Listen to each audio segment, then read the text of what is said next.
Part 31. Infinite Doomsday Start Draws Luodu Mechanic. Author, Shanmao Aichiji. Chapter 301.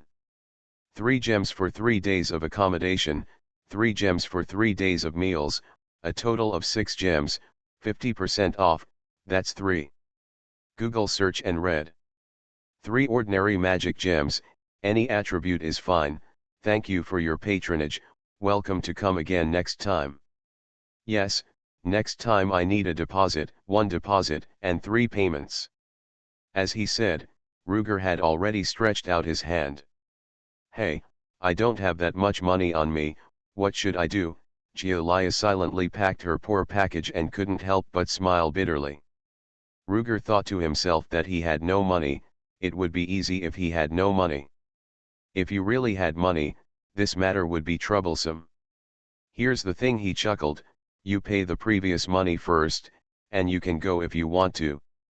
If you want to stay, you have to pay the deposit and advance payment. But if you don't have money, then you can only work for me to pay off your debts, hee hee. You, what do you want? I tell you, I won't do that kind of thing, he laughed at her suddenly, and Giulia immediately became alert and hugged her chest to protect herself, just like Ruger played a funny trick on Sarah before. However, as a woman, Giulia's set of movements, whether it is the difficulty score or the completion score, is much higher than Ruger's set. Even the other women around, including the Rogers who didn't know what was going on, and Tia Anya who actually knew what was going on, all stared at Ruger. Hey, what are you thinking about? Ruger waved his hands, indicating that he was not a PR or scout. If you work for me, of course you have to help me fight. Fight? Do you still need my help to fight? Although Giulia was no longer on guard, she still looked suspicious. I think 10 of me are not enough for you to fight alone. Girl, you are belittling yourself. Ruger shook his head when he heard this, thinking that if you were lucky and good, 2 people would fight me alone, maybe you could still win. But if you insist on fighting me with a chariot like last time, then let alone 10 of you, 20 or 50 people will not work. Thinking of this, Ruger said, don't worry about it, are you going or not? Then, how is the salary calculated?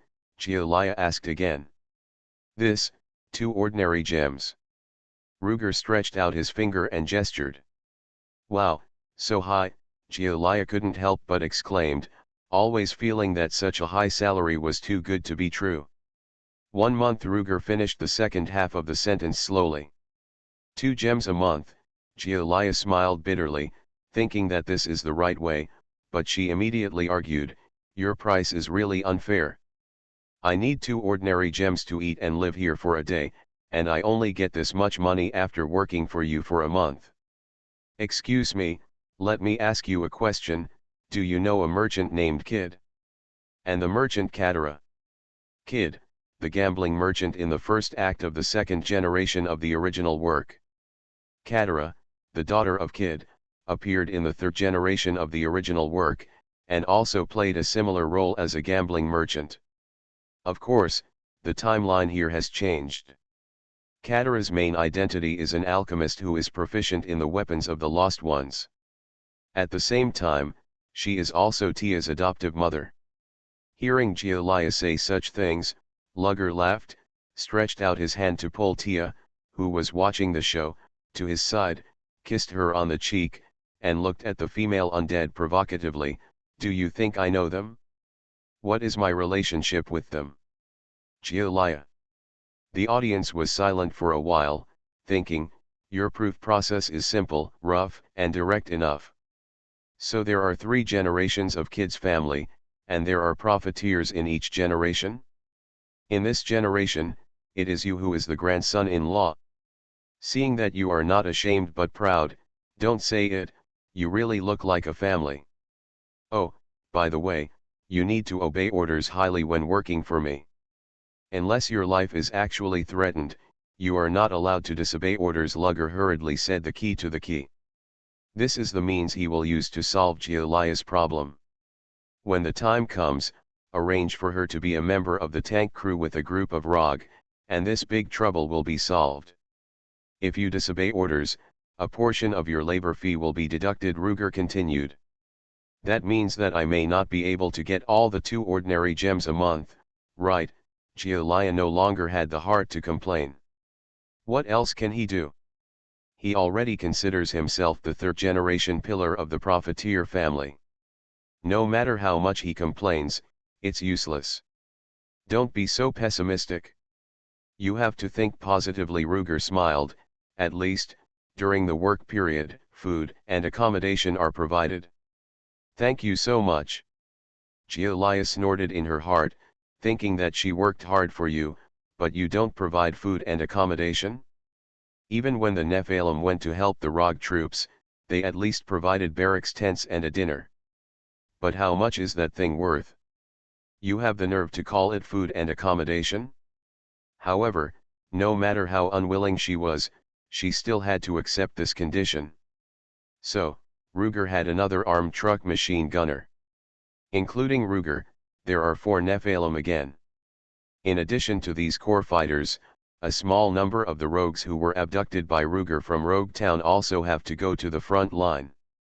Almost all of them are Sarah's men who have recently wasted a lot of bullets with Ruger and feel that their weapons skills have improved a lot. When Sarah sent people to urge Ruger before, the task assigned to these rogues was to get as much ammunition as possible from him, fight more and practice more, so that they can go back to help. Now it's just right to go back together. However, most of the rogues will stay. Together with the humans who stayed behind, there are just over 40 people. Among the rogues who stayed, 5 or 6 planned to stay here for a long time. The rest felt that they had not practiced enough, so they planned to continue practicing. Of course, there is one more important thing, that is, Ruger showed them several high-end firearms suitable for rogues, and clearly marked their exchange prices. Like Giulia, these rogues who stayed in the shelter to help guard can also get Ruger's salary. Their salary is a bit miserable, only 1 ordinary gem a month. For example, the exchange price of the HK-417 precision marksman rifle with a 4x optical scope, a complete set of accessories including but not limited to sights, muzzle flash suppressors, muzzle brakes, and 5 full magazines, was set by Ruger at 2 ordinary gems. This price is of course super expensive, but the problem is that there is no other place to buy it except here. Sarah had previously paid for Rogue's outfits to change for a while, but when Ruger sold large gold-eating beasts such as tanks and armored vehicles to rogues, Sarah's small wallet could only be used mainly to maintain the normal operation of these guys, and she had no money to replace guns for other rogues. Infinite Doomsday Start draws Luodu mechanic. Author, Shanmao Aichiji. Chapter 302. Those rogues who were going to go back to the front with Ruger, all had already received new guns. It was because of their personal experience that those rogues who were still using old guns chose to stay and work for Swindler 3 without hesitation. As for Ruger, he had to use all means to keep them. Of course, he was still holding back to solve the problem of human guarding for life. Before leaving, he also asked those lucky ones who succeeded to share their methods, skills, and experiences. Although even if they have tried their best to complete it now, it will take at least 14 or 15 years for the next generation to go to the battlefield, but this is a sign and a symbol. It symbolizes that Ruger's second shelter has the next generation of core guardians. I hope readers will remember our domain name Taiwan Novel Network rightward arrow. After all, it is impossible for him to stay here as a bodyguard for his whole life. The future of these human guards still depends on themselves. In short, after a while of commotion, Ruger's convoy was finally formed. The first car was Ruger and Anya's Leopard 2A4. After that, there were 3 small bear assault guns driven by ROG and sent to the front line to supplement Sarah's armored force. Of course, after Ruger and Sarah's personal test drive and some modifications, the 2 vehicles finally returned to their original status and were renamed Horse Bear medium tanks. It can be regarded as borrowing the original nickname of the number 4 medium tank military horse and one word each for the small bear assault gun. If you have to say it is the abbreviation of Malay bear, it is not a bad idea. The smallest bear is in line with the temperament of this tank. Surrounded by 4 tanks are the 5 armored transport vehicles that are used every day. It is filled with military diesel and various caliber ammunition for tanks. Just from this daily convoy, we can see how fierce Sarah's recent attack on the cathedral monster lair is. By the way, the thug Gialia who was forced to sell herself to pay back the money is in the middle of the 5 vehicles. She is reluctantly operating an MG3 general-purpose machine gun on a 360-degree rotatable gun mount on the roof. Behind the 5 transport vehicles is Tia's Boxer AGM light self-propelled howitzer. After this gun is laid flat, it can also achieve direct fire with a small amount of medicine bags. However, due to the initial velocity kinetic energy problem, the anti-armor performance of this direct fire ammunition is not as good as that of a dedicated anti-tank gun or tank gun. It is very suitable as an anti-infantry assault gun. After her, it is the Inuk armored patrol car driven by the remaining rogues. Due to manpower issues, most of them have only drivers but no gunners. Their mission is to patrol nearby and guard against emergencies. Due to magic radiation, communication between convoys cannot be achieved by radio. But this is not a problem for Ruger. If the radio cannot be used, then use wired electricity. So at least there is a wire connected to each other on the roof between the 5 armored transport vehicles. Through this set of wires, the 5 transport vehicles can achieve remote communication. With them as the main line, when the front vehicle wants to contact the rear, it can connect the telephone line on its own vehicle to communicate. However, this function is too troublesome and will only be used when necessary. Under normal circumstances, vehicles only need to rely on flashing lights to communicate with each other. The flashing of lights can be used in a way similar to Morse code. Of course, in actual applications, there are only a few commonly used commands. Keep going, slow down, accelerate, alert, stop, etc. Ruger still has the laser transmitter of the laser earthworm that he got in the ghost dungeon. If there is a special need, it is not impossible for him to directly make laser communication here. In short, his convoy had more than a dozen chariots, and they were fully equipped with long-range offensive patrol supplies. Not to mention just going to the front line for support, it was more than enough to fight a direct offensive battle. With such a strong convoy, Ruger naturally thought that there should be no blind guy who would provoke him, right? As a result, it turned out to be true. Not to mention the common monsters that almost never stopped along the way, even the ghost hunting team that came out to hunt monsters to add nutrition to the base camp's fungal blanket dared to come to Ruger to test the gun. The result was naturally a pile of corpses. I don't know if there are other ghosts who will drag them back to the ghost dungeon. However, this is not all. When the journey was halfway through, about between the dark forest and the dark wasteland, Rog in the Inuk patrol car behind actually used the car-wired phone to send a message to Ruggy in front, saying that there was important information that needed to be discussed. He leaned over and saw that it was actually Rog outside the convoy. And it was none other than the MP5 girl Issa, who had not seen for a long time. Issa? Why are you here? Ruger laughed when he saw her. Why, were you sent here by Sarah to learn again? Issa was considered the most trusted one among Sarah's trusted ones. She was the youngest and the most naughty one, but she had the strongest learning ability. It was inevitable that Sarah asked her to come to Ruger to learn various techniques. From the use of firearms to driving techniques, she even learned some knowledge of firearms maintenance and modification. So when he saw her running over again, Ruger subconsciously thought that she was sent by Sarah to learn something again. What, are you opening a new class? Don't mention it, Issa is really a studious person.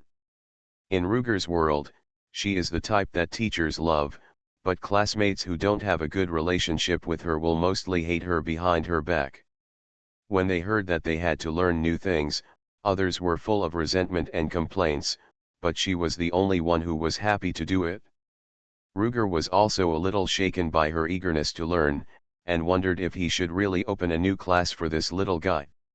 However, the little guy quickly shook his head and put his mood back, frowning and saying seriously, "Report to the commander, Issa, the scout leader of the Fennec Fox No. 2 car, reports to you."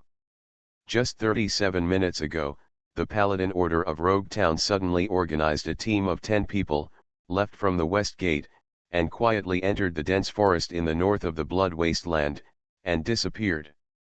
According to the reconnaissance manual, I am reporting to you. I see. Ruger finally understood why MP5 girl appeared here and specifically wanted to find him.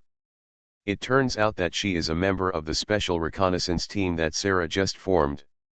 Well, it is a special reconnaissance team formed with the 3 African Fox Fennec Fox armored reconnaissance vehicles that Ruger just sold to Sarah as the core.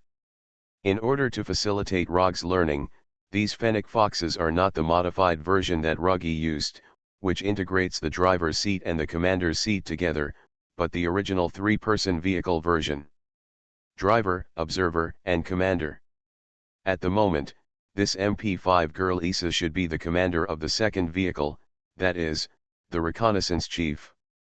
You are listening to Novels at Bless Up channel.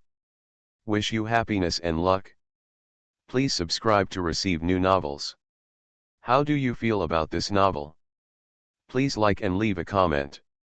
Infinite Doomsday Start draws Luodu mechanic. Author, Shan Mao Ai-Chi-Ji. Chapter 303. The duties of the other 2 are clear enough, so there is no need to explain more. Captain, now that radio communication is not possible, the most important job is to communicate with the outside world. The contacts include but are not limited to Sarah, the intelligence chief of the rogue force, and other vehicles. Of course, it also includes Ruger, the logistics supply contractor and all-weather strategic partner of the rogue force. According to the strategy agreed upon by Sarah and Ruger, the rogue side will indeed deploy at least 2 Fennec Foxes near Rogue Town to monitor the movements of the cult. Once there is a change beyond the threshold, such as the cumulative number of more than 5 Nephitians leaving the town, the reconnaissance team must immediately report to Sarah and Ruger. This time, Issa came here and notified Ruger directly, but she should have also handed over to the rogue in charge of intelligence work on Inuk. Google searched Can. When Ruger's convoy arrived at the front line, those rogues would report the news here to Sarah. After Issa finished the report, she gave Ruger a rogue military salute and hurriedly turned around to leave. Seeing this, Ruger hurriedly returned her gift, exchanged a box of military ration chocolates and handed it over, and received a sweet smile from the girl in return. After that, he watched Issa turn around and run back to the nearby woods. Soon, a dark forest camouflage-painted Fennec Fox armored reconnaissance vehicle jumped out of the woods and sped towards the west of Rogue Town. "Let's go." Seeing the Fennec Fox walk away, Ruger turned and jumped back into the Leopard 2A4 cockpit, waved his hand at the 2 rogue Inuk patrol cars next to him, and took the lead to speed forward. He saw that during this time when Issa was, the convoy itself was still moving, but the speed was reduced from the cruising speed of 60 km per hour to 50 km. In this way, they would not be too tired when catching up. Counting the monsters and the ghosts, MP5 girl Issa is already the 3rd wave of visitors that Ruger has encountered along the way. He finally became an escort for his own convoy, but there are still many things to do. Without him, the convoy of 3 to 5 trucks plus 1 Inuk in front and 1 in the back would not easily encounter any visitors except for some sporadic and ignorant monsters. When he came, he was busy. Not to mention him, many people in the entire convoy secretly wondered if this person had some hidden trouble-making physique. Ruger himself couldn't help but look at his outfit today to see if he accidentally wore a blue suit with a red bow tie and black framed glasses. Well, it's not the outfit of a certain elementary school student in Japan. In fact, this can't be completely blamed on him. Usually, the convoy is 3 to 5 armed trucks with 2 Inuk patrol cars. These cars are all-wheeled light armored vehicles. If it is placed on the highway in Ruger's world, it can't be said to run at 120 km per hour, but it is no problem to run at 100 km per hour. The road conditions in the dark world are mostly bad, but there is a wide stone slab road paved with bricks and other materials from Rogue Town to Rogue Monastery that has been built for hundreds of years. It was also reinforced with a special local method. Although the load-bearing capacity of this road cannot withstand a truck of 10 to 20 tons running on it, it is not a problem for a medium-sized truck of 6 to 7 tons. Therefore, the driving speed of the convoy in the past was usually around 80 km per hour. At such a high speed, there were sporadic monsters who wanted to run over to rob or something, but they were directly hit by the front car. With the lessons learned from the previous experience, other monsters naturally did not dare to run over to Mantis Arm to stop the chariot. In this way, everyone in the convoy would of course think that the probability of encountering an accident is very low. But now Ruger has brought 4 tracked tanks. Tracked tanks have strong passing capacity, but low speed. In addition, the tonnage is too large, so it is better to go on the stone road. So the speed was reduced to 60 km per hour. This speed is certainly not slow, but it is much slower than the previous convoy's habits. The monsters that normally don't dare to come here will have an illusion, this thing is slow, it's probably sick or injured. Monsters, when there's nothing to do, will find trouble. Now that they believe that the metal beasts in the convoy are in a weak state, they naturally think they are good again and can fight. So, they come out to find trouble one after another. If this happens a few more times, Luger might have to lead people to build infrastructure here. At least lay an asphalt road from the second sanctuary to the underground military camp of the Forgotten Tower, and then to the great monastery of the Tamo Highlands. Just to make the convoy faster. But now, his mind is still on the monster itself. Seeing that the convoy will go forward for another kilometer or two, and turn the corner to see the slope leading to the Tamo Highlands, Luger couldn't help shaking his dark grey Iron Man combat suit and sighing secretly. I thought to myself, don't let a monster boss like a huge beast suddenly jump out at this time. There are many monster nests on the road from Dark Wasteland to Tamor Highlands. When Sarah was advancing, she was in a hurry and wanted to catch the big monsters and let the small ones go. She only focused on pushing the monsters near the monastery and ignored the nests nearby. Even though the rogues and the Nephilim who helped came to clean up from time to time, they were unable to go deep into the nests to clean up the big monsters because of their ability. Last time, the werewolf druid Joshua took advantage of this and took the kidnapped Minerva into a nest, pretending to clear out the monster nest, but accidentally overturned. So the daily supply line connecting the second shelter to the rogue front line is actually the most dangerous place, and it is easiest to encounter nightmare-level, confident monsters that have just escaped from the cave. Thinking of this, Ruger drove the Leopard 2A4 slowly to the outer edge of the convoy, always on guard against monsters jumping out of the low bushes next to him. As a result, until he saw Tia's boxer dog rushing to the Tamo Highlands after 5 trucks, he did not see any blind monsters jumping out. But it's good this way, Ruger breathed a sigh of relief, thinking that it's better to be fine than to be fine. Even if his own caution was wasted. Listening to the sound of the wind caused by the fast-moving vehicles outside, Ruger thought that the rogue Inuk patrol car at the back of the convoy was probably going to rush over.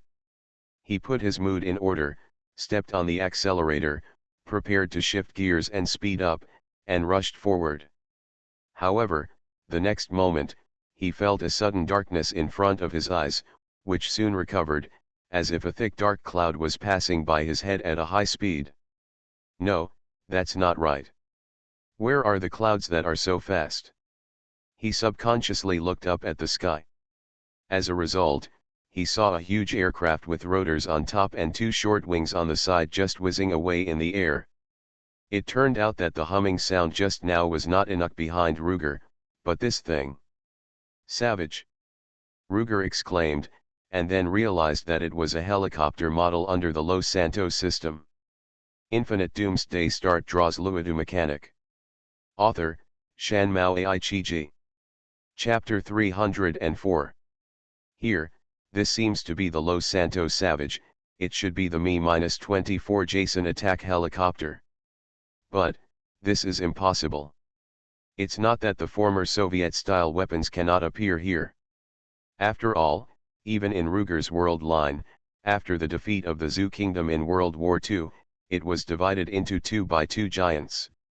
The half in the east that followed the former Soviet Union was equipped with Soviet-made weapons. The Me-24 began to be developed in the 1960s and began to serve in the early 1970s. As we all know, the east and west sides of the Zhou Kingdom were unified again in 1990. So the Me-24 actually officially joined the active sequence of the East Zoo. It's just that after the merger of the 2 parks, the Zoo family dealt with most of the Me-24s to others, and it is said that only a limited number of them were left in the museum. In general, since this area of the Zhou Kingdom under the ground in the Dark World provided Ruger with so many Zhou weapons, it would not be a big deal to have one more Soviet-made Me-24 in the East Park. The problem is that modern attack helicopters are different from tanks on the ground. They fly at high speed in the air. Tanks on the ground have no electronic components to assist them. They can only see closer, react slower, and hit people less, but at least they can still move steadily on the ground. At least they can move on the ground.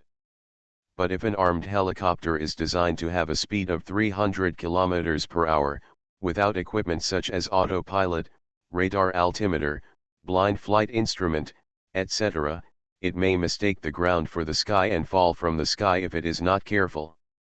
During World War II, helicopters appeared and were used as auxiliary reconnaissance equipment on the battlefield, but they were not put into use on a large scale.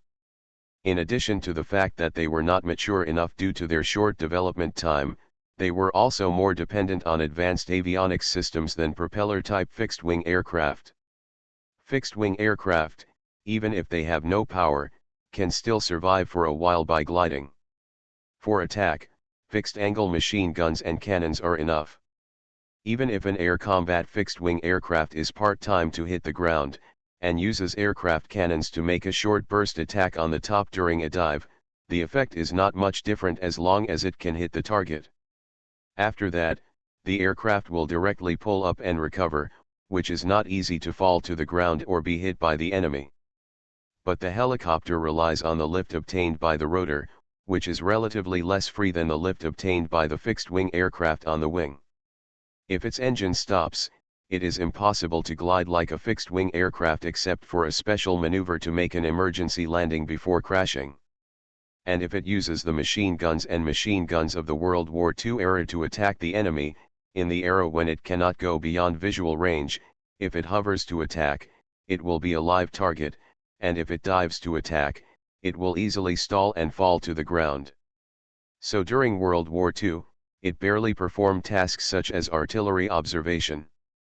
This is the key to Ruger's exclamation that it is impossible, that is, how can the guy in the sky fly so easily and comfortably without avionics equipment? Captain, sir. What is that? When Ruger looked up at the sky in surprise, the rogue Inuk behind him finally rushed over. Rogue, who was operating the machine gun on the roof, screamed at Ruger in panic. Why, you have never seen this thing. Oh, you have never seen a flying man-made vehicle, Ruger, who was called back, asked curiously. What? You said that the strange bird in the sky is also a man-made thing? Is it also a lost weapon? The rogue gunner looked at the Me-24 flying farther and farther in the sky with his eyes wide open and said in amazement. No, we have never seen it, and we have never heard of it. Never heard of it? Ruger nodded thoughtfully, and a glimmer of understanding flashed in his eyes as he looked at the Me-24 in the sky. The rogues have never seen it before, which means that there must be not many of these things, and it is likely that there is only one. And it is most likely not controlled by the Nephilim or human survivors. In 9 out of 10 cases, it is a strange thing. Only the technology of using AI life forms to protect electronic circuits can allow it to fly normally under magic radiation. The only question is whether this thing came from the outside world. Since Tia's father, Mr. Max, was able to come in from the outside world, it cannot be ruled out that someone came in again. Did the outside world's large army of ghosts finally come to the door and let in the armed helicopter formation for reconnaissance? Thinking of this, Ruger waved to the Inuk rogues who were still stunned beside him. "Quick, you guys go to the front and let the convoy, especially the transport trucks, speed up. Also, let them raise the angle of the machine guns on the roof to prevent that thing from rushing towards us." "What? That thing still has the ability to attack?" The rogues knew that the matter was serious, and they shouted understood to Ruger, and then hurriedly accelerated to the front of the convoy. As soon as they rushed out, Ruger saw that the Mi-24 that was about to fly to the horizon suddenly changed from a uniform forward speed to an upward climb. When it climbed to a certain height and its speed seemed to be about to drop to zero, the fuselage quickly turned around the rotor axis, and in the blink of an eye, the nose and tail exchanged positions, and then it accelerated and dived directly along the route it had just climbed. This was actually a complete set of Levisman maneuvers. With this set of actions, the Mi-24 turned 180 degrees from a full-speed forward flight posture in just a few seconds, and accelerated towards the direction of Ruger. Damn! He is coming with bad intentions. As soon as he saw the opponent's posture, Luger knew that it was most likely coming for him. If it just wanted to deal with him, it would be fine. The top armor of the Leopard 2A4's turret was not thick enough, and Luger never thought that he would encounter an Air Force enemy with powerful weapons in the Dark World, so he did not reinforce the top armor. But even so, he did not believe that the opponent's weapons would include anti-tank missiles such as At-2 Fly Swatter, 9M17, Flute, or At-114, Strike. It is one thing to be able to protect the electronic circuits in the body with the ghostly electronic life, and it is another thing to make the electronic circuits in the anti-tank missiles continue to work normally under the magic radiation. The weapons that pose the greatest threat to him on the Mi-24 are nothing more than various rockets, or 23mm or 30mm caliber machine guns. These weapons, unless the opponent is very lucky, otherwise with Luger's driving ability, it is almost impossible for it to hit.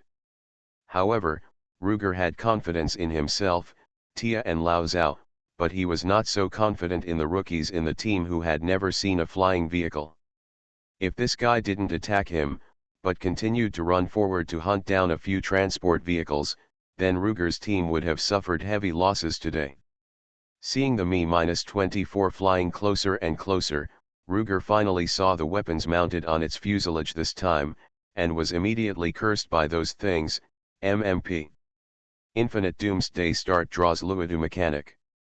Author, Shanmao Aichiji. Chapter 305. The deer is a tough thing. Although there are only 6 mounting points, it is quite powerful. Google search reading.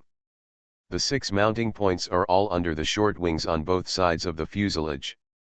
The 2 wingtip mounting points are specially used to place missiles, air-to-ground, or air-to-air. The air-to-air missile is a set of 4 9K38 needle air-to-air missiles. But now there are only 2 missiles on each mounting point, so this thing is ruled out first. There are 2 types of anti-tank missiles, the first generation at -2 and the second generation at -6. The appearance of the 2 missiles is very different. The former is shorter, and there are 4 large triangular wings with cut tips arranged in an X shape in the middle and rear of the missile body. The latter is longer, launched by a tube, and the tail wings are rectangular arc wings that can be folded and attached to the round missile body. After this thing is launched from the tube, the arc wings will be ejected to help the missile body fly stably. But before launching, The missile body was all in the tube, and from a distance, it looked like two standard long cylinders on the hangar. At the moment, on the Mi-24 wingtip hangar, there were two straight cylinders on each side. Needless to say, they were 4 at -6 spiral, shaped charge armor-piercing anti-tank missiles. Although the armor-piercing depth of this thing can be a terrifying 750-900 millimeters, it can definitely penetrate the armor of the Leopard 2A4 as long as it does not hit the frontal armor. However, as Ruger thought before, in the magic radiation environment, the optical tracking and radio guidance of this thing is simply impossible to play a role. With its maximum speed of only twice the speed of sound or slightly higher, it is a pure dream to want to hit the tank driven by Ruger without guidance. In comparison, Ruger can't stand the stuff on the 4 hangars under the wings of the Mi-24. There are 2 hangars under each wing on both sides, and there are quite a lot of weapons that can be mounted. But now, they are 4 sets of rocket launchers. The inner pair near the fuselage are 2 UB-32 rocket launchers, each of which contains 32 57mm S-5 air-to-air rockets. The outer pair near the wingtips are 2 BV-13 rocket launchers, each containing 5 122mm S-13 air-to-air rockets. The former can be basically ignored by Ruger. Although it also has a shaped charge warhead, its armor-piercing ability is average because of its small caliber and small charge. It can only bully light armor. It is basically impossible to bite off the Leopard 2, even if it is a top attack. But the latter is much more terrifying. This thing not only has a tandem-shaped charge warhead to deal with explosive reactive armor, but also has a kinetic warhead similar to the AFA, armor-piercing high-explosive, armor-piercing high-explosive bomb used in World War II tank guns. This warhead first penetrates the armor with kinetic energy, and then detonates the high explosive behind the armor-piercing head. The after-effect damage is extremely terrifying. As long as it can penetrate the target armor. Under normal circumstances, the kinetic energy of this rocket is not too high, and it is almost impossible to penetrate the thick frontal armor of the Leopard 2A4. But the problem is that the armor on the top of the Leopard 2's turret is not thick enough, and it may be penetrated by this thing falling from the sky. If the nearly 2 kilograms of high explosives in it explode again, Ruger can't guarantee that Anya in the turret will not be injured. Even if she relies on the magic shield to hold on, most of the equipment in the turret, including the automatic loader, is unlikely to survive. Maybe even the tank gun barrel and breech block will be blown up. These alone are enough to see. But the Mi-24 didn't think Ruger was big enough, and actually scared him with the GSH-30K 30mm double-barreled machine gun on the right side of the nose. With this thing, it goes without saying that this Mi-24 is a later modified Mi-24P. The 30mm machine gun is one of the most critical signs of this modification. The original nose gun of the Hind was located directly below the nose, and it was a set of 7mm 4-barrel rotary machine guns. The initial adjustable range of pitch and azimuth angles was small, and later modifications even had it directly mounted on the rotatable turret. However, when the nose machine gun was converted into a 30mm cannon, the gun body was too large to be placed under the nose, so it was changed to a layout similar to the Ka-50 Black Shark in a fixed turret on the right side of the fuselage. However, compared to the cannon in the center of the fuselage of the Ka-50, the cannon of the Mi-24P is still in the nose, and the barrel is slightly beyond the nose. This Soviet-made 30mm cannon uses 30x165mm shells, which is similar to the 30x173mm used on the Luger 30mm rapid-fire cannon. The kinetic energy is slightly lower. The kinetic energy of the Luger rapid-fire cannon shell is 200 kilojoules, while this cannon is about 181 kilojoules, which is quite close. Therefore, this nose cannon is a big threat to Ruger. At least the transport vehicles in front will definitely not be able to withstand a few rounds.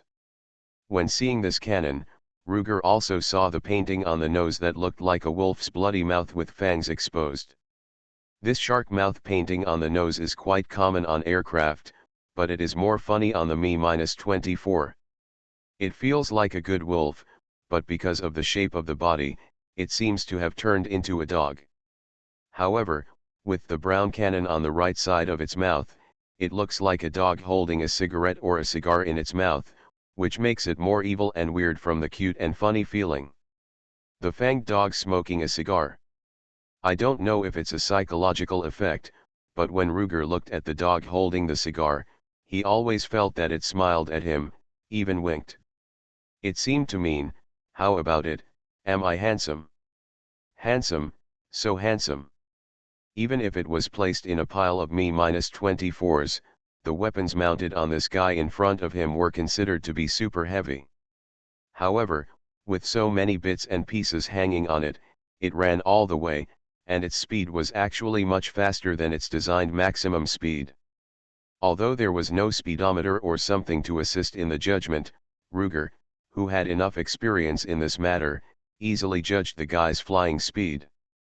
At least, it had reached 400 kilometers per hour, far exceeding its original upper limit of 330. Obviously, he was not the only one who would make magic changes. Anya changed to shrapnel. At this time, he could no longer bet on the safety of the parties on the other party's good intentions. With this typical mount designed to deal with heavy armor, it is almost impossible for it to have no ill intentions. It is most likely aimed at Ruger. What a reconnaissance plane from the outside world. It is barely enough to carry 2 anti-tank missiles on a reconnaissance plane for self-defense, but who the hell would carry 122mm aerial rockets? If it is not reconnaissance, who else in the entire dark world needs to be dealt with by these anti-tank weapons? Paladin? Rogue? Or monster? Ghost? Ghost. Thinking of this, Ruger suddenly remembered the giant metal centipede-shaped land cruiser he saw in the ghost dungeon with a reconnaissance drone. To deal with that thing, 122mm caliber anti-armor shells are just enough. 4 at -6 anti-tank missiles with a non-working guidance system are not useless. They can hit such a big guy without guidance, and they are not afraid of missing. They can be used as anti-tank rockets. You are listening to Novels at Bless Up channel. Wish you happiness and luck. Please subscribe to receive new novels. How do you feel about this novel? Please like and leave a comment. Infinite Doomsday Start draws Luodu mechanic. Author, Shanmao Aichiji. Chapter 306. Thinking about it, Ruger suddenly felt that the reason why this guy mounted at -6 seemed quite reasonable. Could it be that this smoking dog was really used to deal with the flagship of Iron Man? Then what is it? Ruger was thinking about it, but Anya in the turret behind him finished her work and shouted, "Change it."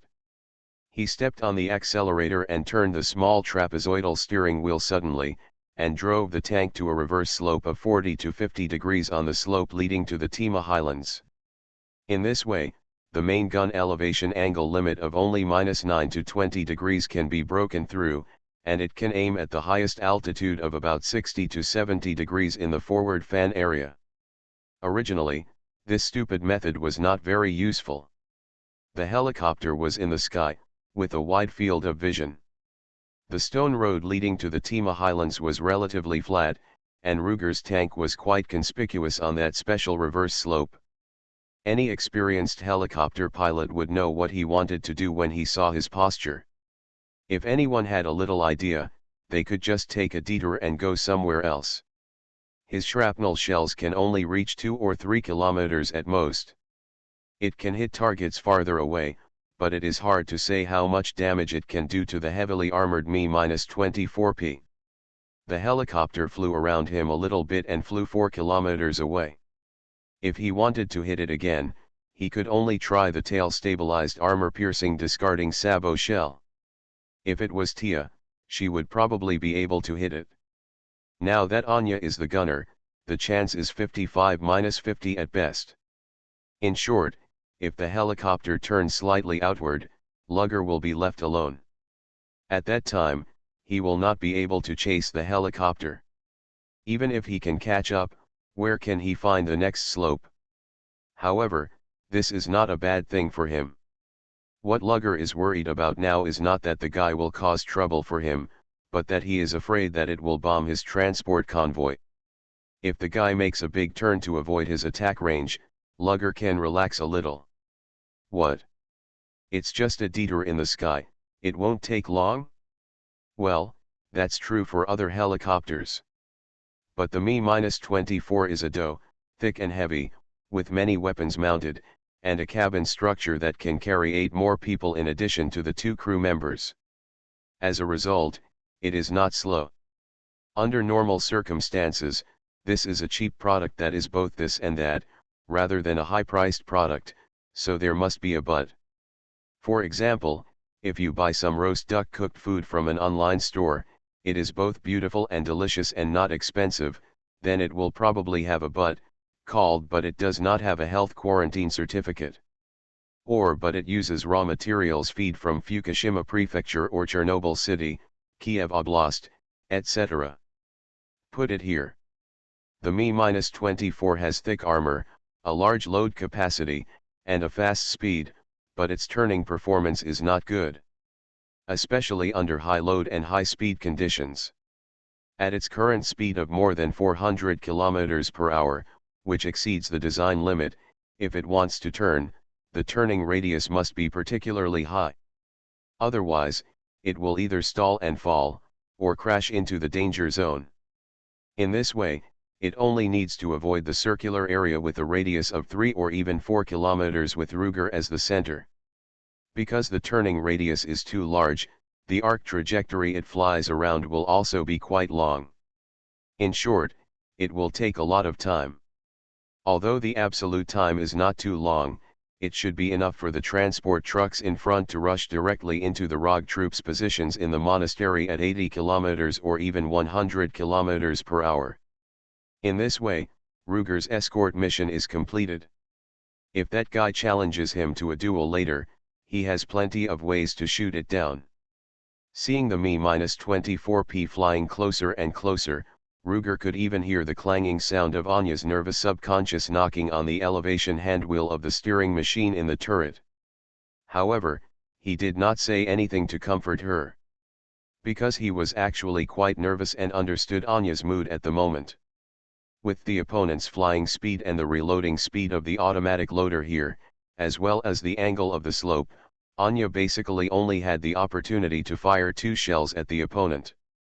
With such a low error rate, Anya's nervousness is quite normal. 5 kilometers. Ruger estimated the distance and warned. At this time, the opponent has not turned around, which is clear that he is going to use force against Ruger. What? Did the opponent think that Ruger would not fire first? They misjudged him. The behavior of the Mi-24P at the moment was enough for him to be called hostile behavior. In this case, he had enough reason to fire in advance.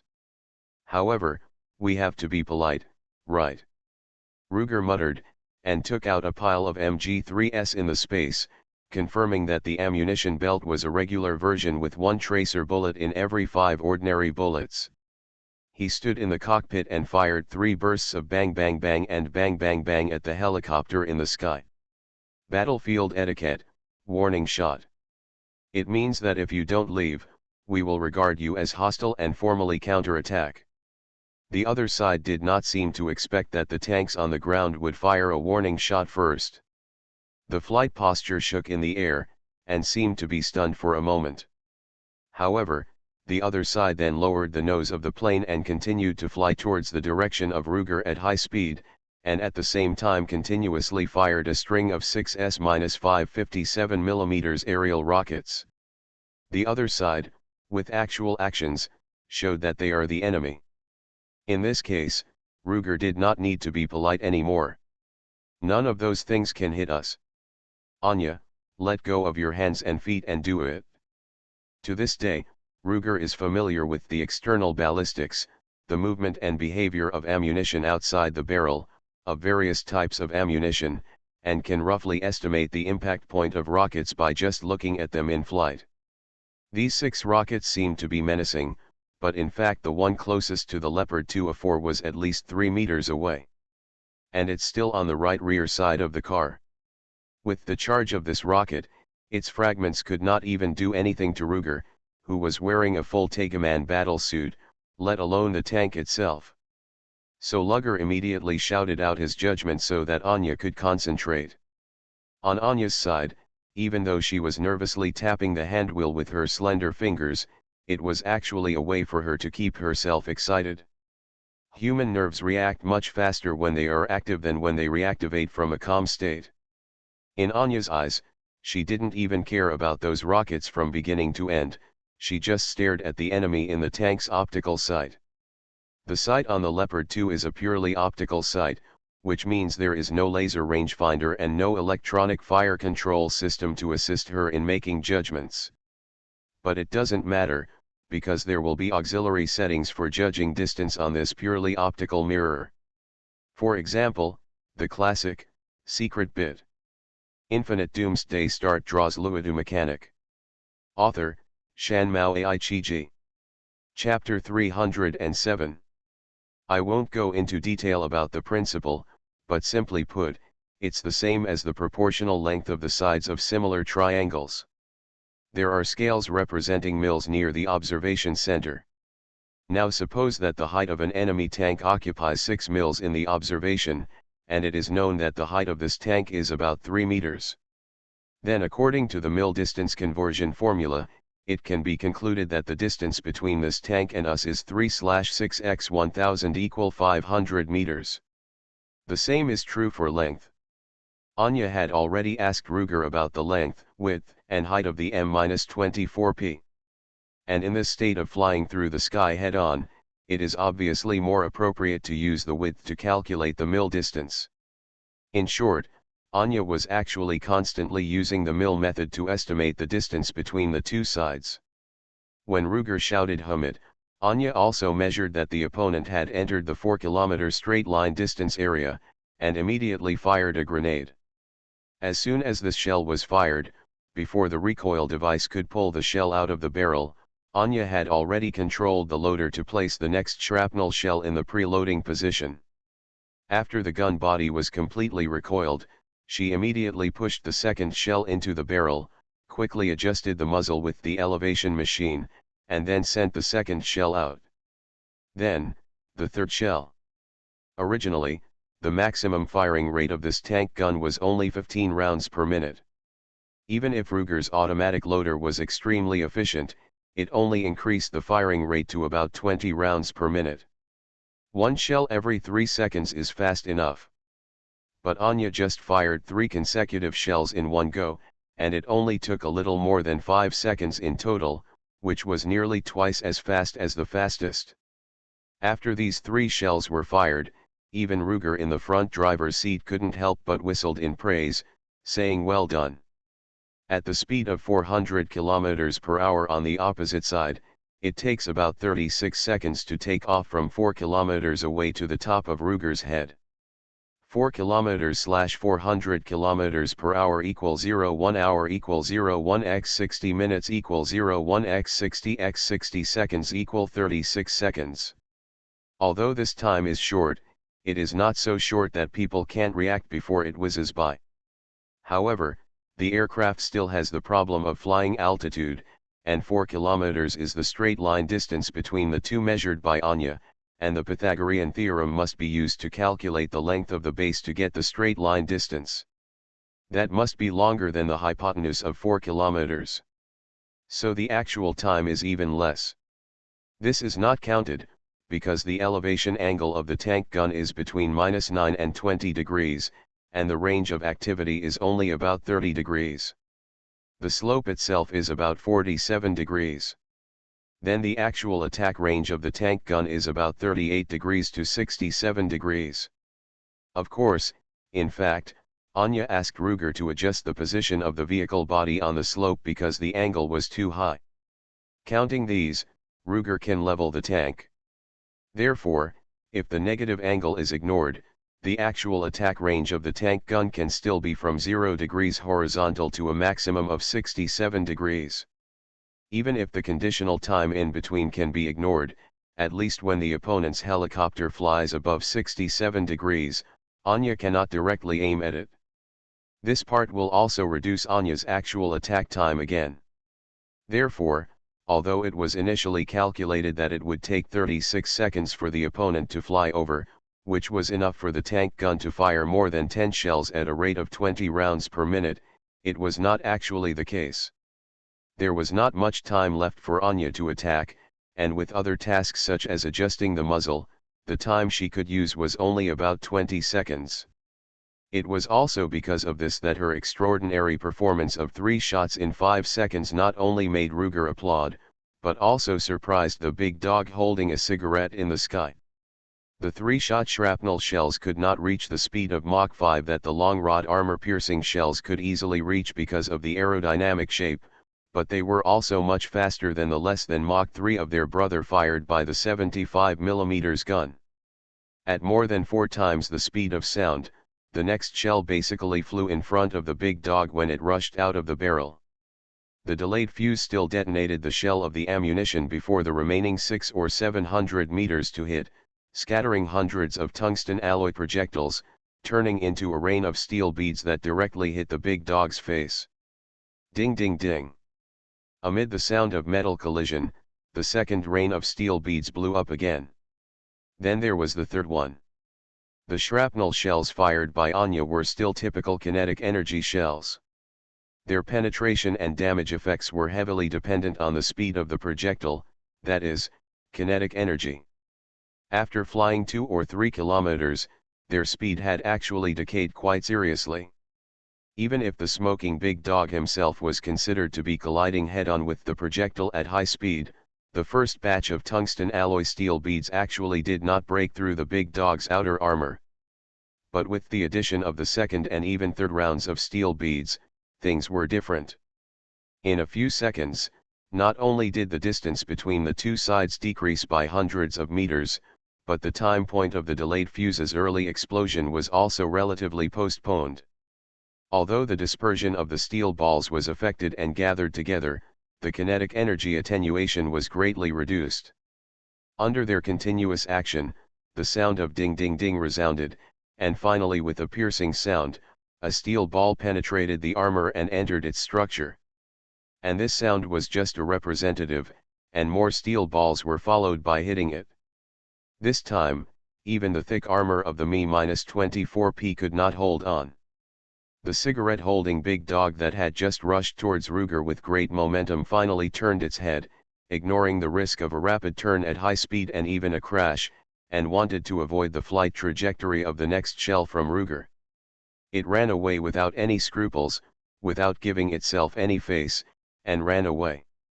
The moment it turned its head and ran away, Ruger even felt that he saw the paint of the big dog twisted because of the pain. Even the look it gave him was mixed with a considerable degree of fear. The ammunition scratched the paint, Ruger muttered to himself uncertainly. "What?" Anya asked hurriedly.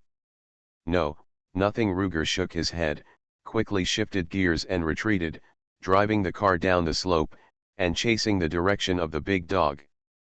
"Come on, let's continue." He meant for Anya to continue firing at the escaping big dog helicopter. At the current angle between the two sides, the tank's main gun can barely aim at the helicopter that has fallen from a high altitude to a position of 300 to 500 meters due to stalling.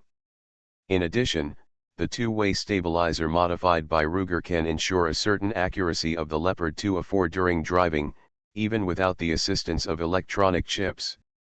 So Anya nodded directly and said okay, and then got busy again. That being said, without the participation of electronic chips, many mature technologies of later generations cannot be used directly by Ruger. Although there is a two-way stabilizer, it can ensure that the tank's main gun has a fairly good accuracy while moving, but the target of their attack this time is after all the aircraft in the sky. Infinite Doomsday Start draws Luodu Mechanic. Author, Shan Mao Ai Chi Ji. Chapter 308. It is naturally difficult to use a tank gun to attack an aircraft. As a result, Anya chased after the big dog helicopter and fired 5 more shrapnel shells. It cannot be said that none of them hit the target. After all, there were so many steel balls that some of them would hit the edge, but it was not as effective as the previous 3 shots. "Don't stop, keep going." Ruger was not annoyed by the situation and still asked Anya to continue. But, the shrapnel shells are gone, Anya said. Got out, Ruger thought about it and it was right. The ammunition inventory in the modified ammunition room was not more than before, but less. There was no way. The previous arrangement was hard for the loader alone, but all the places that could be used on the vehicle body were used. Now these places have been replaced by a set of automatic machines, most of which are occupied by mechanical arms and motors, and sufficient space for movement is required, so the ammunition capacity is bound to be reduced. It's just that compared with the previous design of 15 rounds in the loading magazine, add 27 rounds in the spare magazine, all 32 rounds of ammunition in the automatic loader can now be used directly. Under the premise of not stopping to replenish ammunition from the reserve magazine, the ammunition volume of the automatic loader version is actually stronger than before in actual continuous combat. However, if the ammunition load is insufficient, the amount allocated to each type of ammunition will decrease. The armor-piercing shells with shaped charges are not very useful in the Dark World and have been cut by Ruger. However, armor-piercing shells still occupy the first place with high kinetic energy and high applicability, with 16 rounds of ammunition. After that, there are anti-personnel, actually anti-high-level cannon fodder monsters, preloaded fragmentation high-explosive shells, 8 rounds. After that, it is the shrapnel shells that Ruger uses as multi-purpose shells to bully people, also 8 rounds. At first, 3 rounds were sprayed in front of the face, and then 5 rounds were fired in a row from behind. Wouldn't all 8 rounds be used up in total? How about I try with high explosive shells? Anya thought for a while and asked. Well, no hurry. Ruger thought for a while and gave a negative answer, use armor-piercing shells. What? Anya was stunned when she heard that. Use fin-stabilized armor-piercing discarding sabot? Shrapnel can't hit a large area, and he actually asked her to use a single-pointed steel needle? That would make it even harder to hit. She wanted to refute, but she heard Ruger continue, just practice aiming. Hit 3 steel needles, and then try again with high explosive bullets. Don't fire when there are only 5 steel needles left. You have to save some ammunition for emergency.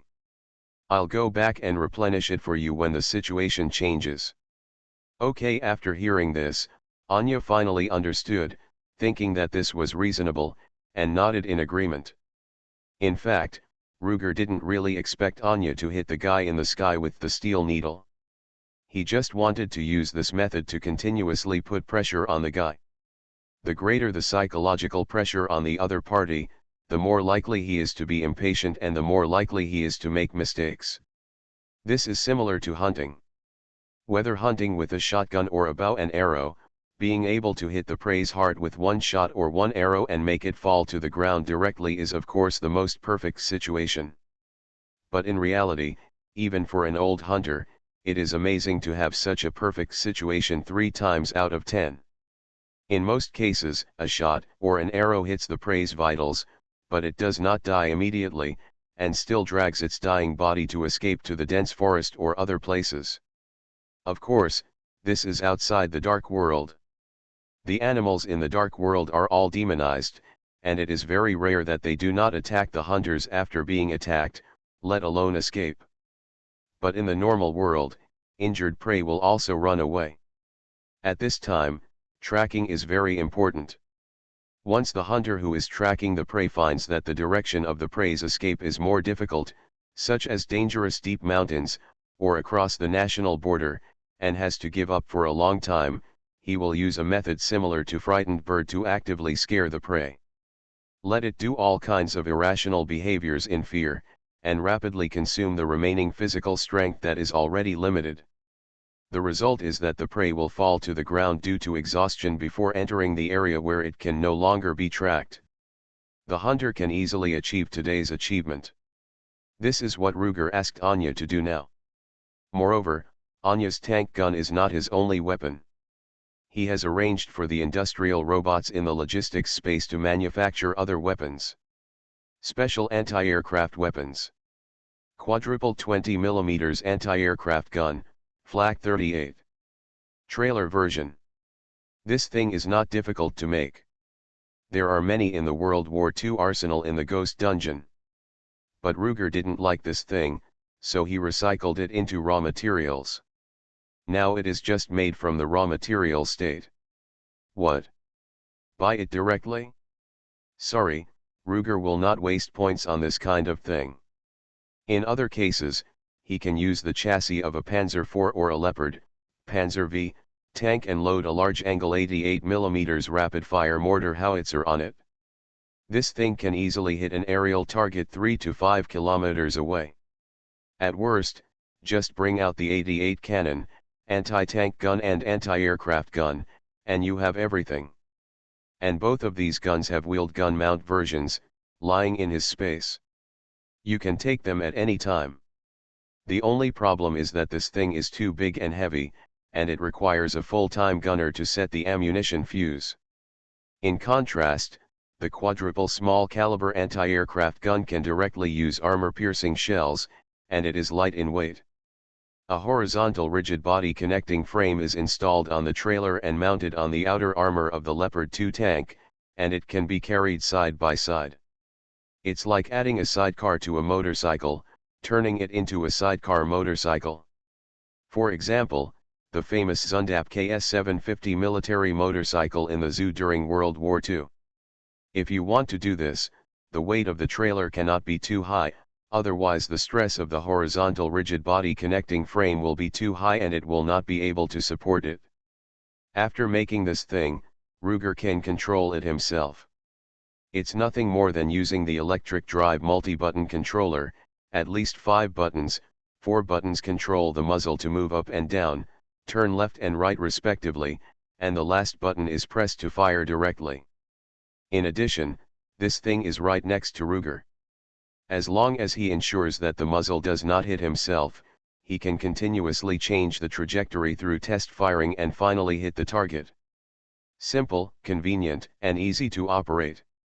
It can be sold to the ROG troops as an air defense accessory.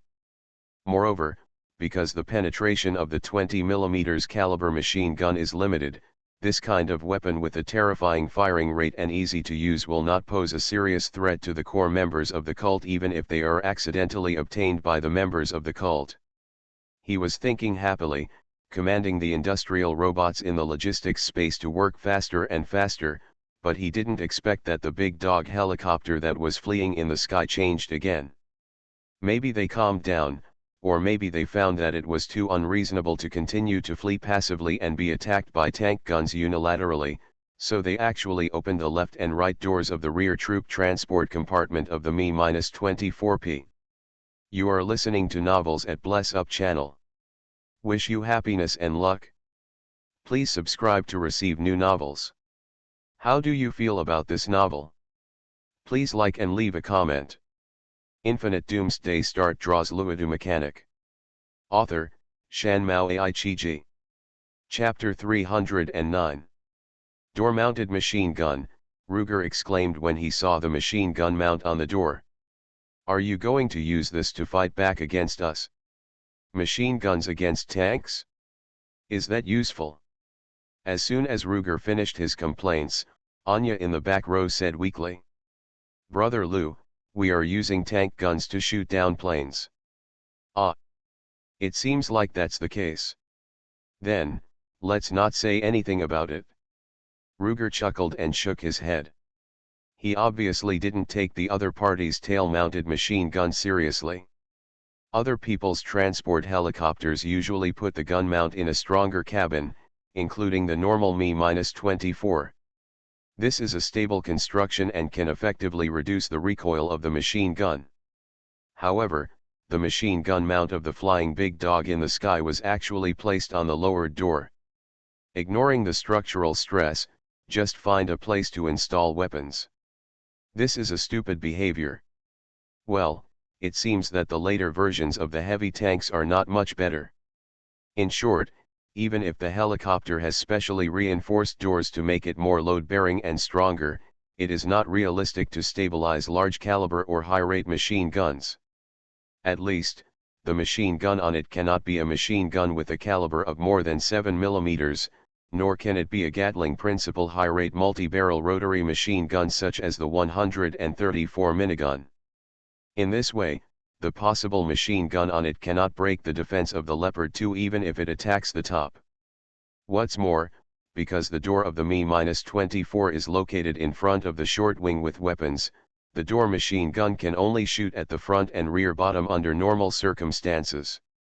However, now its machine gun is mounted on the door of another set of short wings that seem to be unfolded, resulting in its attack angle not only being blocked by the short wing and the weapons mounted on it, but also by the door itself that serves as the base. In short, this hatch machine gun is not only not powerful enough, but also has a low shooting angle due to its location. In Ruger's opinion, designing this weapon is purely for fun and has no use value. However, just as he was disdainful, he saw a group of black or white birds flying out of the helicopter's open hatch. The wingspan is probably less than 1 meter, and the body length is less than 1 meter. However, after they flew out, they swooped down directly towards Ruger, with a posture of destroying both the enemy and the enemy. Therefore, Ruger saw their appearance clearly. Crow and white pigeon. I understand the reason, but why is it so big? What? Anya was very helpless about the various inexplicable words that her nominal grandfather and emotional little brother often said. Nothing, nothing. Ruger shook his head hurriedly, without any reflection on his behavior of playing with old jokes at any time. After a brief mention, he looked at the two birds carefully and tried to analyze, suicide bombing birds. As soon as the voice fell, the fastest ones had already hit the outer armor of the tank, and boom boom boom was a series of explosions. However, because the explosives were not good, and the charge was not enough, it did not cause any decent damage except shaking the tank twice. Ha, it really is, a self-destructing bird. Is it using the bird as an aerial bomb? Unfortunately, there is too little charge. However, seeing this thing, Ruger's previous suspicion was confirmed. These guys are really strange. If it was just suspicion without evidence before, then now the evidence is here. Besides strange, who else can create self-destructing birds and let them carry detonators and explosives with them to detonate themselves? There are things like blood crows among monsters, but their attacks are just to poke people with their hard beaks. Although that thing is indeed more powerful than the longsword of an ordinary person, it is much worse against Nephilim. In addition, their nests were the key targets of the early rogue Nephilims. Today, except for some special monster nests, it is difficult to see them in the wild. Now this kind of bird monster has appeared again, it can only be the ghost side. Although the things in the ghost dungeon are mostly insects, it seems that no birds have been seen, but didn't the sound wave bat appear in the beginning? Perhaps because of different habits, these insect-eating ghosts and insect ghosts may not stay in the same place. Thinking of this, Ruger once again accelerated the assembly speed of the Flak 38 quadruple anti-aircraft gun trailer. If those self-destructing birds only have this round, it's okay, but if there are more rounds, Ruger can't guarantee that the Leopard 2 will be intact next time it hits the track. But before he could breathe a sigh of relief, he saw something flashing out of the hatches on both sides of the helicopter again. This time, it was no longer those bird-like ghosts that were playing with self-destruction, but two human figures with completely different clothing styles. One of them carried a rocket launcher and put it on the gun rack at the hatch. He was wearing jungle camouflage pants and a black training vest, and a hair tie on his forehead to restrain his long black curly hair. He was actually a living First Blood Rambo. However, compared with the muscular Rambo, this one was much thinner and had a more upright chest. This one was actually a beautiful Rambo. After the rocket launcher in his hand was placed on the gun rack, he could not wait to fire a shot at Ruger. The projectile that came out was a straight barrel shell without a tail. TMD. Gustav recoilless gun? How could such a thing appear here? Ruger cursed loudly, but this time he didn't dare to resist the 84mm caliber thing that was obviously a shaped charge armor-piercing warhead. He hurriedly turned the steering wheel hard, and the whole car turned from the forward posture to a nearly right-angle trajectory and dodged sideways. As we all know, the biggest advantage of the recoilless gun principle over the boosted grenade system is that it flies faster than the single-soldier portable anti-armor weapon that can be used by infantry alone. After all, it is fired from the barrel by the propellant of the artillery shell. Without the continuous assistance of the rocket engine, it is really not easy to hit people if it is not faster.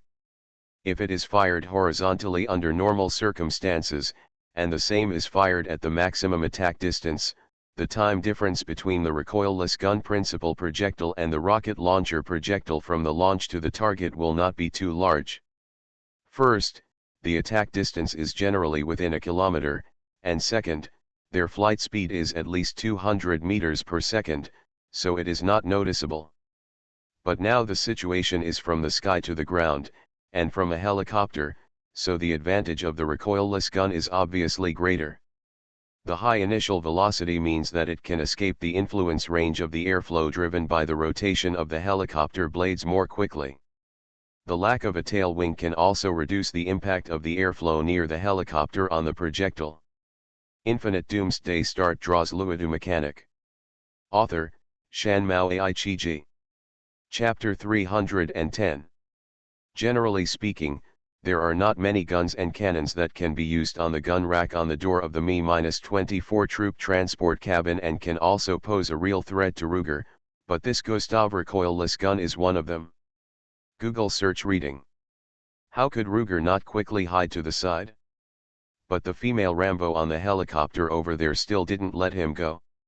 She threw the empty barrel into the cabin, and casually took out a set of loaded ones and wanted to install them on the bracket. It turned out that the hatch bracket only played a role in stabilizing aiming, no wonder she dared to install it there. Before the female Rambo fired the second recoilless gun, another person who was just ignored by Ruger also launched an attack on the other side.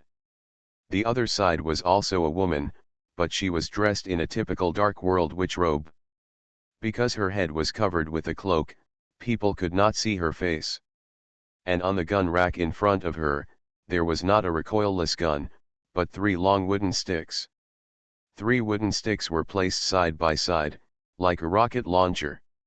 At first glance, it was not only unthreatening, but also funny. Did it feel like some carpenter grandfather made a large-scale military model for his grandson? However, if you look closely, you will find that the heads of the 3 wooden sticks are inlaid with a bright and huge gem. They are red, yellow and blue. These 3 wooden sticks are actually 3 two-handed staffs. The guy dressed in a witch robe held the ends of different staffs with both hands, and just called on the magic power in the magic gems on the top of the staffs to condense several fire and ice dual spells that are at least level 3, character level 12 spells, and may reach level 4, level 18. While Ruger dodged the armor-piercing projectile of the Gustav recoilless gun, the ice spear over there hit the side front armor of the tank turret.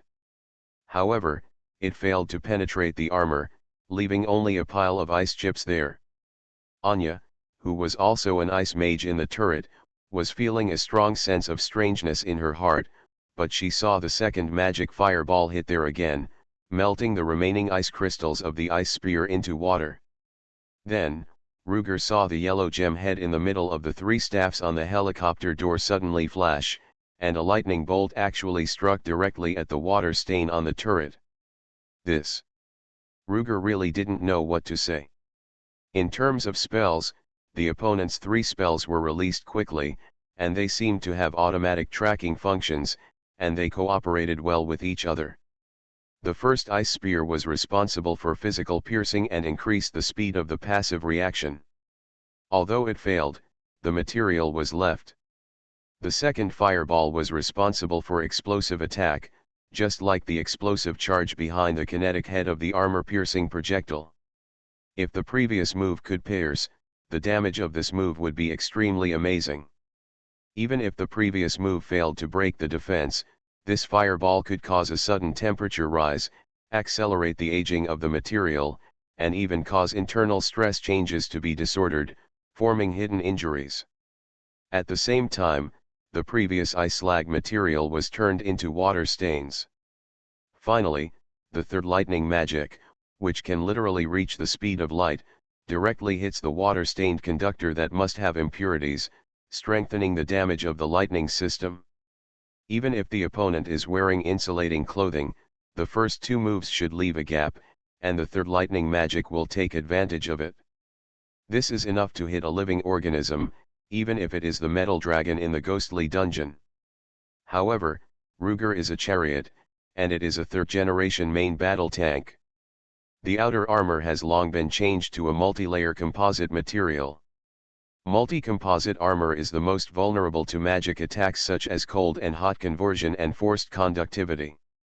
Because it is essentially not a thing, but a set of groups. Everyone, if you are good at heat resistance, you are heat resistance, and if he is good at penetration resistance, he is penetration resistance. When encountering this kind of multi-system magic chain attack, it can really evenly play the advantages and disadvantages of each individual material of the composite armor. How to say it? The Master Mage on the opposite side showed the skills of the Elemental Mage profession very well in terms of technique, casting speed, mastery of multiple spells, and spell sequence arrangement. But he happened to hit a modern main battle tank that was not affected by this. This is really like an Olympic rhythmic gymnastics champion who completed a series of difficult moves with a high degree of completion after entering the stage. He thought he was going to win the game again, but found out that he was on the ring of free fighting. The man on the opposite side was beaten and kicked by him, but he didn't even get a scratch. Lugger's current mood is like a heavyweight fighting master who was treated with rhythmic gymnastics. Complex and difficult to understand. Lugger was confused and didn't know how to behave. The mage in the sky, who was the attacking party, was even more upset when he saw that the tank was not hurt at all after being hit. It can be seen from the fact that she completely abandoned the transformation and just kept throwing fireballs down. This, Anya, how about you also use 2 ice spears to shoot, Ruger said inexplicably. I don't want to.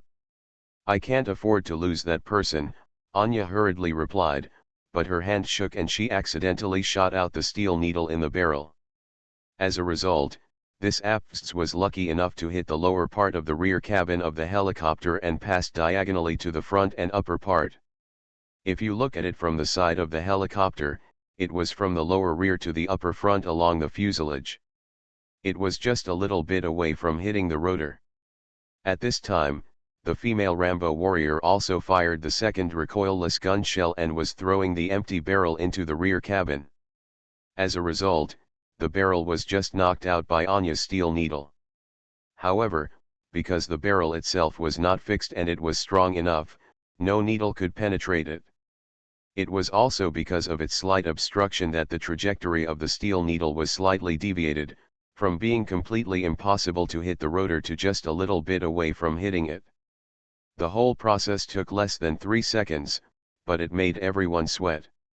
In the end, it was Ruger who reacted first, knocking on the tank armor plate excitedly and shouting, "Come on, give it another shot." Buzz buzz buzz. What responded to him was not the main gun in Anya's hand, but a series of electric saw sounds unique to the MG42 MG3 general-purpose machine gun. "Sir. The convoy has arrived at the camp, we are here to help." It turned out that Ragnarok, who was supporting the transport convoy, ran over to support first. Although the MG3 machine gun on the top of the Inuk is not very powerful and has a shorter effective range, it is good to have an extra weapon to contain the enemy. However, if this thing is really useful, Ruger will let Anya give up the main gun and operate the MG3 on the roof. Yes, his Leopard 2A4 no longer has the nominal anti-aircraft machine gun. Because the person responsible for that thing should be the loader on the left side of the commander's hatch. And the loader was cancelled by Ruger.